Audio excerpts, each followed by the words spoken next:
नमस्कार, मैं आलोक सिंह आज आप लोगों के साथ ह्यूमन एनाटॉमी एंड फिजियोलॉजी का अगला topic difference between prokaryotic cells and eukaryotic sales इनके बारे में कुछ जानने और कुछ समझने की कोशिश करेंगे।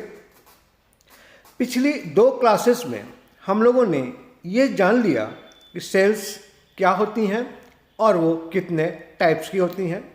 एक बार हम लोग उसे क्विक रिवीजन कर लेते हैं। सेल्स के डेफिनेशन में ये बताया गया कि cells are the structural and functional unit of life and there are two types of living cells. These are prokaryotic cells and eukaryotic cells. जब हम प्रोकैरियोटिक सेल्स को डिफाइन कर रहे थे तो वहाँ ये बताया गया कि prokaryotic cells are without nucleus and it contains nucleoids, और जबकि यूकैरियोटिक सेल्स के बारे में ये बताया गया कि eukaryotic cells are cells that has nucleus और ट्रू न्यूक्लियस, कि वैसा सेल्स जिस सेल्स के अंदर न्यूक्लियस या ट्रू न्यूक्लियस पाया जाएगा उसे हम कहेंगे दिस आर यूकैरियोटिक सेल्स, और जिसके अंदर न्यूक्लियस नहीं पाया जाएगा और न्यूक्लियस की जगह पर न्यूक्लियोइड्स पाए जाएंगे हम उसे कहेंगे this are the prokaryotic cells. तो आज हम लोग यही जानेंगे कि what is the main differences between prokaryotic cells and eukaryotic cells. तो चलिए आज का क्लास हम लोग शुरू करते हैं to know about the differences between prokaryotic cells and eukaryotic cells. जब हम अपने स्लाइड को देख रहे हैं तो वहाँ पे क्या देख रहे हैं हम लोग कि दो वर्ड लिखा हुआ है, एक है प्रोकैरियोट्स और दूसरा हमारा है दैट इज द यूकैरियोट्स, और हम यहाँ जो वर्ड यूज कर रहे हैं that is prokaryotic cells and eukaryotic cells. तो प्रोकैरियोट्स क्या होते हैं और प्रोकैरियोटिक सेल्स क्या होते हैं, ठीक उसी तरह से यूकैरियोट्स क्या होते हैं और यूकैरियोटिक सेल्स क्या होते हैं, इसके बारे में थोड़ी सी जानकारी हासिल करने की कोशिश करते हैं। कोई भी लिविंग बॉडी जिसके अंदर प्रोकैरियोटिक सेल्स पाई जाएंगी उस लिविंग बॉडी को हम कहते हैं this are the prokaryotes. Example हमारा है that is the bacteria. And कोई भी लिविंग बॉडी जिसके अंदर यूकैरियोटिक सेल्स पाई जाएंगी हम उस लिविंग बॉडी का कहेंगे कि this are the eukaryotes. Example हो गया animal, plant, algae, fungi, protozoa etcetera. तो these are the prokaryotes and the eukaryotes. अब हम लोग जानेंगे कि इन दोनों सेल्स में बेसिक डिफरेंसेस क्या क्या हैं। तो एक डिफरेंस तो हम लोग जान चुके हैं कि जो प्रोकैरियोट्स हैं इन प्रोकैरियोट्स के अंदर न्यूक्लियोइड्स पाए जाएंगे जबकि यूकैरियोट्स के अंदर न्यूक्लियस पाई जाती है। ये तो मेन डिफरेंस है। इसके अलावा और भी बहुत सारी चेंजेस हैं, डिफरेंसेस हैं जो दोनों के अंदर पाई जाएंगी। पहला पॉइंट ये बताया जा रहा है कि जो प्रोकैरियोटिक सेल्स होती हैं these are smaller in size compare to the eukaryotic cells. Eukaryotic cells larger in size होगा और जो प्रोकैरियोटिक सेल्स होगी it will be the smaller in size. यदि हम इसे डायग्राम से कहेंगे तो कहेंगे सपोज करें कि this is the size of prokaryotic cells, then this will be the size of the eukaryotic cells. This is the difference between size of the prokaryotic cells and the eukaryotic cells. जितनी हमारी जो prokaryotic cells होती हैं ये सारी की सारी prokaryotic cells single cell की बनी होगी। मीन्स जो लिविंग बॉडी है वो लिविंग बॉडी सिंगल सेल की बनी होंगी। मीन्स जो भी प्रोकैरियोट्स होंगे these are made up of the single cell, जबकि जो यूकैरियोट्स होंगे these are made up of the multiple cells, कि इनके बॉडी में बहुत सारे सेल्स पाई जाती हैं। ये दो डिफरेंस हो गए। Prokaryotes are smaller in size and eukaryotes are larger in size. Prokaryotes has single cell means it is unicellular animal, हम कह सकते हैं दीज आर यूनिसेलुलर एनिमल, जबकि जो प्रोकैरियोट्स होंगे these are the multicellular animals. इसके बाद जो थर्ड डिफरेंस है that is the about the cell wall. जो प्रोकैरियोट्स होंगे उनके अंदर सेल वॉल होगा, वो cell wall complex cell wall होगा। प्रोकैरियोट्स के अंदर जो सेल वॉल होगा वो कॉम्प्लेक्स सेल वॉल होगा। कॉम्प्लेक्स सेल वॉल का मतलब क्या हो गया कि इसकी cell wall protein, lipid and polysaccharide के मिलने से बनती हैं, और जिसके चलते इस सेल वॉल का जो कंपोजिशन होगा वो कंपोजिशन एक कॉम्प्लेक्स होगा। जबकि जो यूकैरियोट्स हैं इनके अंदर यदि एनिमल है तो एनिमल में तो सेल वॉल नहीं पाई जाएगी, सेल वॉल होती नहीं है। और यदि वो प्लांट है तो वहाँ पे सेल वॉल तो पाई जाएंगी, लेकिन ये जो सेल वॉल होंगी वो सेल वॉल हमारी सिंपल सेल वॉल होंगी। जबकि यहाँ पे क्या बताया गया आपको कि this is the complex cell wall. और सिंपल सेल वॉल होगा, यूकैरियोट्स का सिंपल सेल वॉल होगा और सिर्फ पॉलीसैकेराइड्स का बना होगा, that is the made up of cellulose. और सेल्यूलोज क्या होता है? It is carbohydrate and thus the plant cell has cell wall made up of cellulose. यहाँ पे थोड़ा सा हम अपने पॉइंट से अलग हटते हैं, अपने टॉपिक से थोड़ा सा अलग हटते हैं और ये जानने की कोशिश करते हैं कि सेल्यूलोज क्या है। इस सेल्यूलोज के बारे में डिटेल आपको बायोकेमिस्ट्री सब्जेक्ट में बताई जाएगी, लेकिन यहाँ पे थोड़ा सा आप जान लें। हम सभी को मालूम है कि हमारे बॉडी के अंदर जो एनर्जी मिलती है वो एनर्जी ग्लूकोज से मिलती हैं, और ये ग्लूकोज कार्बोहाइड्रेट होता है और इससे हम कहते हैं it is the simple carbohydrate. Human body हो या एनिमल बॉडी हो, दोनों बॉडी को जो एनर्जी मिलेगी वो ग्लूकोज से मिलेगी, मीन्स कार्बोहाइड्रेट से मिलेगी। जब वो सिंपल कार्बोहाइड्रेट मीन्स जो ग्लूकोज मॉलिक्यूल हैं वो आपस में यूनाइट होंगे तो वो पॉलीसैकेराइड्स का फॉर्मेशन करते हैं। यदि वो एनिमल होगा तो वहाँ पे जो ग्लूकोज है या जो पॉलीसैकेराइड्स हैं वो ग्लाइकोजन के फॉर्म में हमारे बॉडी में स्टोर होते हैं, in the form of glycogen.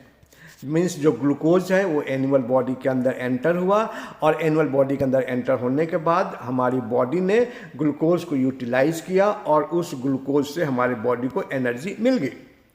अब सपोज करें कि हमारे बॉडी में रिक्वायरमेंट से ज़्यादा ग्लूकोज आ गई, तो उस कंडीशन में हमारी बॉडी उस ग्लूकोज को ग्लाइकोजन में कन्वर्ट कर देगी और हमारे बॉडी में ये ग्लाइकोजन स्टोर हो जाएगा।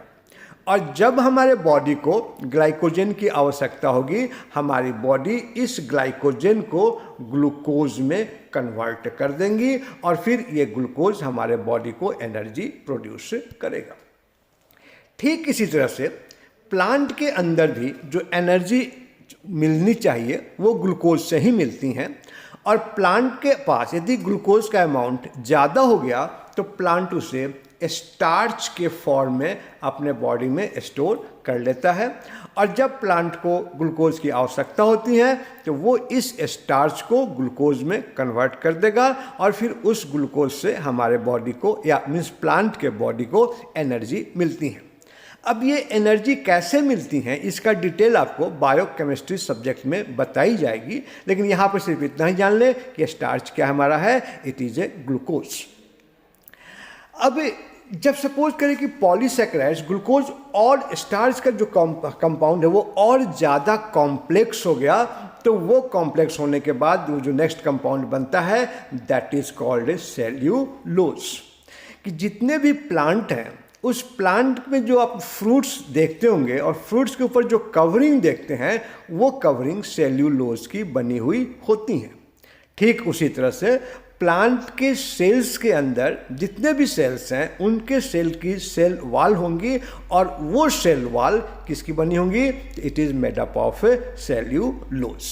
जबकि प्रोकैरियोट्स हम क्या देख रहे हैं कि वहाँ पे प्रोटीन भी इन्वॉल्व है, लिपिड भी इन्वॉल्व है और पॉलीसैकेराइड्स भी इन्वॉल्व है। इसका मतलब क्या हो गया कि प्रोकैरियोट्स का जो सेल वॉल है वो मोर कॉम्प्लेक्स है देन द यूकैरियोट्स। तो इस बात का यह ध्यान रखेंगे कि एनिमल के अंदर सेल वॉल नहीं पाया जाता है, सिर्फ प्लांट सेल के अंदर सेल वॉल पाया जाएगा, और वो भी किसका बना होगा? तो सिंपली सेल्यूलोज का बना होगा। और ये सेल्यूलोज क्या होती हैं? It is polysaccharide in nature. तो हम लोगों ने 3 डिफरेंस जान लिया। पहला डिफरेंस कि prokaryotes are smaller in size, दूसरा डिफरेंस कि प्रोकैरियोट्स आर यूनिसेलुलर, और तीसरा हो गया कि prokaryote cell wall is a complex cell wall made up of the lipid, protein and polysaccharides. Next difference है कि जो प्रोकैरियोट्स होती हैं, इस प्रोकैरियोट्स के अंदर कोई भी न्यूक्लियस नहीं पाया जाता है, जबकि यूकैरियोट्स में वेल डिफाइंड न्यूक्लियस होगा। वेल डिफाइंड न्यूक्लियस मतलब कि न्यूक्लियस की जो जो कैरेक्टरिस्टिक्स होनी चाहिए वो सारी कैरेक्टरिस्टिक्स यूकैरियोटिक सेल्स के न्यूक्लियस में पाया जाता है। इस जो प्रोकैरियोट्स हैं, हम सभी को मालूम है कि हमारी जो क्वालिटी होती है, हमारी जो कैरेक्टरिस्टिक्स हैं, हमारी जो बिहेवियर है, वो सब कुछ हमारे डीएनए से डिसाइड होता है। तो प्रोकैरियोट्स में भी डीएनए होगा और यूकैरियोट्स में भी डीएनए होगा, लेकिन जो प्रोकैरियोट्स का डीएनए होगा उसके ऊपर किसी भी तरह का कोई न्यूक्लियर मेम्ब्रेन नहीं पाया जाएगा, कि इस प्रोकैरियोटिक सेल्स पे कोई भी न्यूक्लियर मेम्ब्रेन नहीं पाई जाती हैं। वहाँ सिर्फ क्या होगा? सिर्फ डीएनए पाई जाएंगी। और हम इस डीएनए को यहाँ पे जो एरिया होगा, जिस एरिया में ये डीएनए पाई जाएंगे, उस एरिया को कहेंगे it is the nucleoids, NUCLOIDS। जबकि जो यूकैरियोटिक सेल्स हैं, इस यूकैरियोटिक सेल्स के अंदर जो डीएनए होंगी वो न्यूक्लियस के अंदर होंगी, और ये जो न्यूक्लियस हैं, ये न्यूक्लियस भी के ऊपर एक मेम्ब्रेन होगा, और जिसका हम लोग नाम देंगे it is the nuclear membrane. तो वहाँ जैसे हम लोगों ने कहा था प्लाज्मा मेम्ब्रेन, ठीक उसी तरह से न्यूक्लियस के ऊपर एक मेम्ब्रेन होगा, और उस मेम्ब्रेन को हम नाम देंगे it is the nuclear membrane.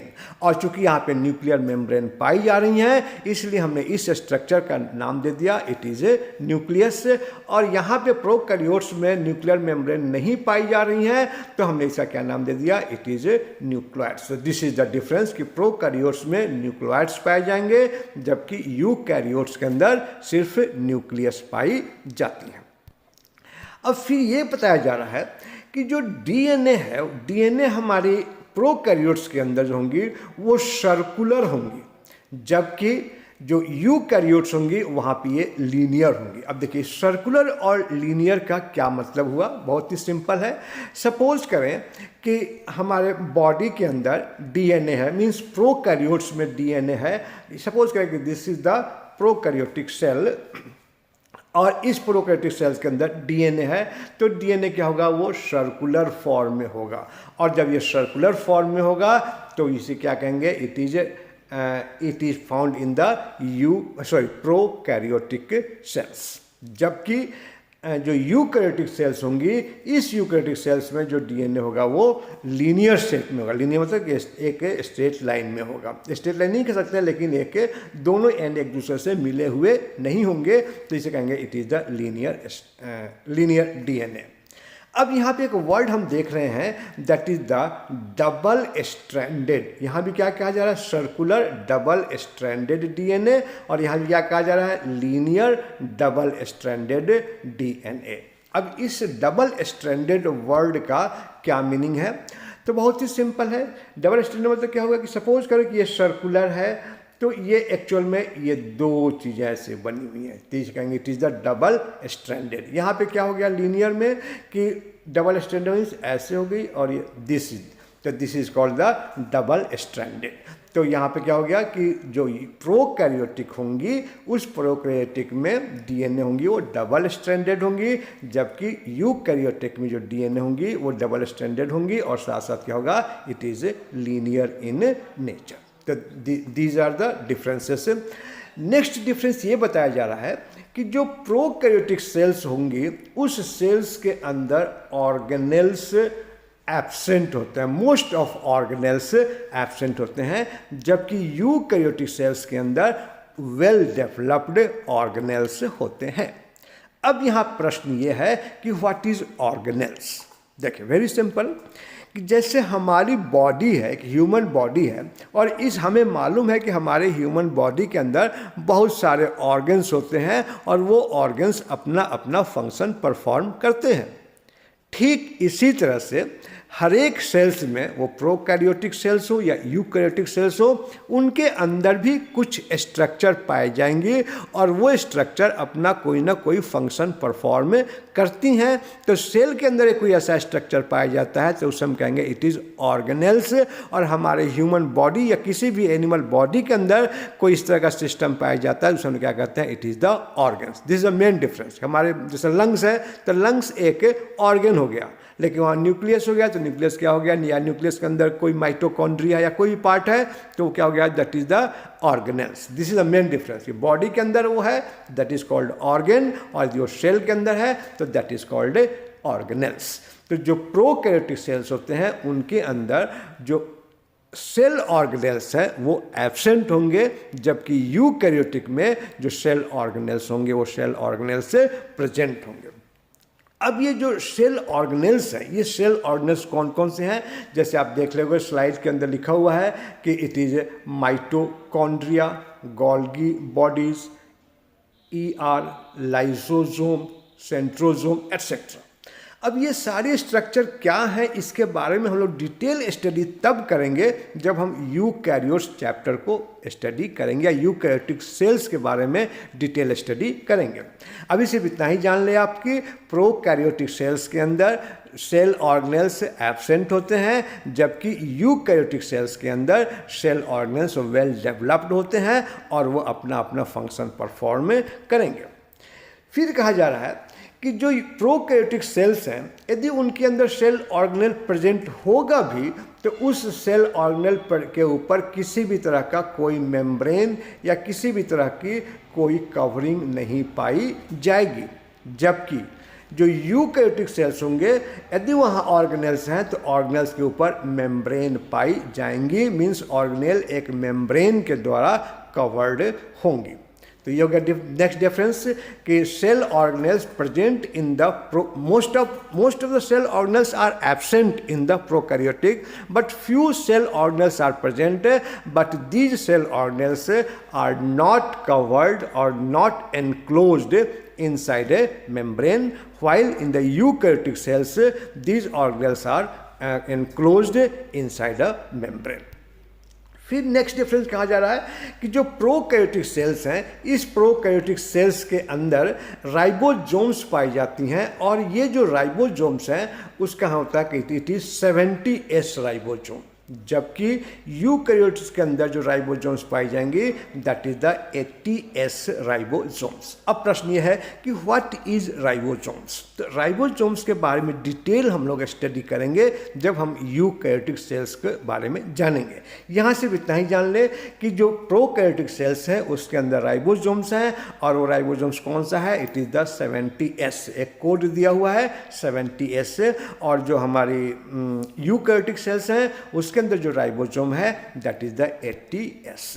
Next difference है कि जो प्रोकैरियोटिक सेल्स होती हैं इस प्रोकैरियोटिक सेल्स में सिर्फ एक क्रोमोसोम पाया जाता है, जबकि यूकैरियोटिक सेल्स में एक से ज़्यादा क्रोमोसोम पाई जाएंगी। अब प्रश्न ये है कि व्हाट इज क्रोमोसोम। देखिए हम सभी को मालूम है कि जो डीएनए है, डीएनए हमारे किसी भी एनिमल का या किसी भी ह्यूमन बॉडी का या किसी भी प्लांट का उसके कैरेक्टरिस्टिक्स को डिसाइड करता है। और इस डीएनए के अंदर भी क्रोमोसोम्स होती हैं, जो क्रोमोसोम्स का नंबर होगा वो नंबर भी डिसाइड करेगा कि यह कौन सा प्लांट है या कौन सा एनिमल है या कौन सा बैक्टीरिया है। तो जो हमारी प्रोकैरियोट्स होंगी उसके अंदर सिर्फ सिंगल क्रोमोसोम पाई जाएंगी और यहाँ पे मल्टीपल क्रोमोसोम्स पाई जाती हैं। अब चूंकि प्रोकैरियोट्स के अंदर सिंगल क्रोमोसोम पाई जाती हैं तो इस क्रोमोसोम को हम नाम देते हैं इट इज प्लाज्मिड, जबकि यूकैरियोट्स के अंदर जो क्रोमोसोम्स पाई जाएंगी उसका सिंपल नाम क्या है, इट इज क्रोमोसोम। जो नेक्स्ट डिफरेंस है that is the cell division. तो जो प्रोकैरियोट्स हैं उनमें बाइनरी सेल डिवीजन होती हैं। मीन्स सेल, जैसे सपोज करें कि आपके बॉडी में कहीं कोई कट लग गई, कहीं कोई खरोच आ गया। अब उस खरोच आने से, सपोज करें कि आपके बॉडी में कोई खरोच आ गई, खरोच आने के बाद क्या, या कोई कट लग गई या कोई डैमेज हो गई, तो धीरे धीरे हमारी बॉडी की जो होती हैं वो स्किन रिपेयर करती हैं और स्किन रिपेयर होने के बाद हमारी बॉडी वो स्किन वो नॉर्मल हो जा रही है। तो कैसे हो रही है नॉर्मल, तो बाय द सेल डिवीजन, कि सेल का ग्रोथ हो रहा है। और सेल का ग्रोथ कैसे हो रहा है, तो बाय द सेल डिवीजन। तो यहाँ पे जो हमारी यूकैरियोटिक सेल्स होंगी वहाँ पे जो सेल डिवीजन है उसको नाम देते हैं इट इज माइटोसिस, जबकि प्रोकैरियोटिक में सेल डिवीजन होगा that is called binary cell division. Next है रिप्रोडक्शन। तो मोस्टली जो प्रोकैरियोटिक सेल्स हैं उसके अंदर एसेक्सुअल रिप्रोडक्शन होगा, जबकि यूकैरियोटिक सेल्स हैं मोस्टली सेक्सुअल रिप्रोडक्शन होती हैं। सेक्सुअल रिप्रोडक्शन मतलब क्या होता है, रीप्रोड्यूस, कि अपने आप को दोबारा प्रोड्यूस करने का जो प्रोसेस है उस प्रोसेस को हम लोग कहते हैं इट इज़ द रिप्रोडक्शन। अब सपोज करें कि यहाँ पे जो यूकैरियोट्स हैं वहाँ पे सेक्सुअल रिप्रोडक्शन हो रहा है। मीन्स कोई भी ऑर्गेनिज्म अपने आप को रिप्रोड्यूस करना चाह रहा है तो वहाँ पे एक मेल और एक फीमेल की आवश्यकता होगी। तो जो यूकैरियोटिक सेल्स हैं वहाँ पे एक मेल की और एक फीमेल की आवश्यकता होगी, तभी वो रिप्रोडक्शन कर सकते हैं। जबकि प्रोकैरियोटिक सेल्स में विदाउट मेल और फीमेल, मीन्स जो सिंगल सेल है वो सिंगल सेल अपने आप को रिप्रोड्यूस कर सकता है। तो इस तरह की जो रिप्रोडक्शन होता है that is called the asexual reproduction. तो इस तरह से हम लोगों ने ये कंप्लीट किया that is the difference between the prokaryotic cells and the eukaryotic cells. चलिए हम लोग क्विक रिवीजन कर लेते हैं कि prokaryotes are smaller in size, eukaryotes are larger in size, prokaryotes have single cell, eukaryotes have multiple cell, prokaryote cell wall is a complex made up of protein, lipid and polysaccharides. Eukaryotes are simple. In animal these cell walls are absent, but in plant cell wall present, but these cell wall are simple cell wall and made up of cellulose, that is the simple polysaccharides. Next is that prokaryotes have DNA without any nuclear membrane, means it do not have nucleus, while eukaryotes has a DNA has a nuclear material and that is enclosed inside the nuclear membrane.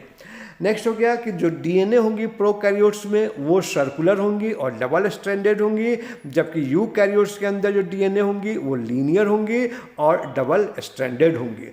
Next हो गया कि जो prokaryotes हैं उसके अंदर most of organelles होंगे वो absent होंगे, जबकि यूकैरियोट्स एक वेल एडवांस्ड कैरियोटिक सेल्स होती हैं और इस जो यूकैरियोटिक सेल्स हैं इसके अंदर बहुत सारे ऑर्गेनल्स पाई जाएंगे और सभी ऑर्गेनल्स अपना अपना फंक्शन परफॉर्म करेंगे। अब ये क्या फंक्शन परफॉर्म करती हैं इसके बारे में डिटेल हम स्टडी करेंगे जब हम पढ़ेंगे structure of the eukaryotic sales.